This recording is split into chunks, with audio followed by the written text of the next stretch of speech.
Hello, everyone. It's your realtor, Katie. So I'm taking a little break from work. I'm going to sneak to the gym.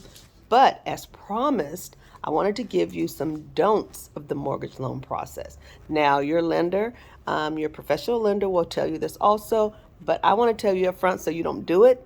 And then the lender asks you if you did it, and you did it. We don't want to do this. So do not make large deposits into your bank accounts. So once you start, I would even say maybe a month or so before you start the process, being seriously in the process, that you do not make large deposits in your bank account because those are going to be questioned. It has to be sourced, and it's just a bigger pain in the rear. You know what I'm saying? So unless you got something like a bonus or something like that that you can show, you can track it. But if someone gives you money, cash, like somebody gave you a great amount of cash and you just put it in your bank account and you don't typically make those types of deposits, there's going to be questions. So let's just not do it. Let's not pay off any debts, collections, or charge-offs during the mortgage process, because sometimes when you do that, it actually makes your credit score worse, because what it is it reactivates an old debt. So just don't do anything like that before you talk to your lender. Don't You can't do an earnest money deposit with cash, because again, cash has to be traced. So if you have, like, if let's say you're going to make a deposit of $5,000 and someone gives you a gift of $5,000 in cash, you go and deposit it in your bank. Well, now it's got to be traced, and so it'll have to be traced back to the person that gave it to you and where'd they get it. You know, the thing about all of this really is that after 9/11, we have like a bunch of other deals in place, and government just wants to know where you got it from, how you get that money. So that's why we're not going to do that. Please do not apply for any new credit of no kind, okay? I know you might be thinking, oh, I'm going to buy this house, so I'm going to go to Lowe's and open a credit card to get this new washer and dryer. Do not do it.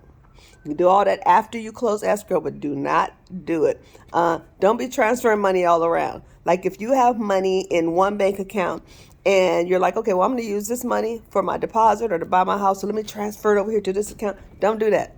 Again, mainly because of the whole tracing thing and the tracking thing. Now we got to go back and forth and see how it got there, who put it there. Just make it easier. Just don't do any of that until you talk to your loan officer. Don't close any credit card accounts, because a lot of people don't realize that their credit score partially is based on history, how you paid certain credit cards or credit accounts historically. So if you close a credit card that you've had for maybe, I don't know, 10 years, all of a sudden that history's gone and they will lower your credit score. So don't do that.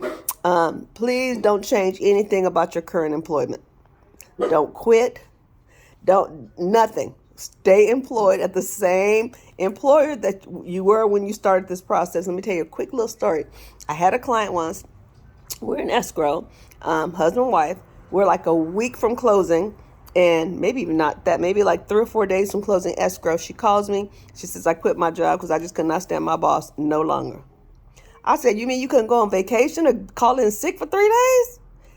You've been working for these people for 15 years. You can't take 3 more days. Thank God her husband made enough money that it was still okay. But once again, just don't do it. Don't do it. Don't charge anything on your credit cards once you get in the process, because we want your credit score to stay the same or better. And if you go and you're like, all of a sudden you max out a credit card buying them new Louboutin boots, and now you've maxed out your credit card, well, your credit score will come down. So these are just some basic don'ts. Again, a lot of this probably makes sense to you, but it's just a reminder. So again, it's your realtor Katie, just giving you some tips on what not to do once you're in the mortgage loan process. If you have any other questions, I work with 3-4 wonderful loan officers that I can refer you to. You can ask more questions. And again, as I said in my last video, the best time to really speak with a professional, whether it's a realtor or a loan officer, really is about 12 months before you think you might want to purchase a home, because you may have some things we got to get in order, get in place, and it might take 12 months, might take 6 months.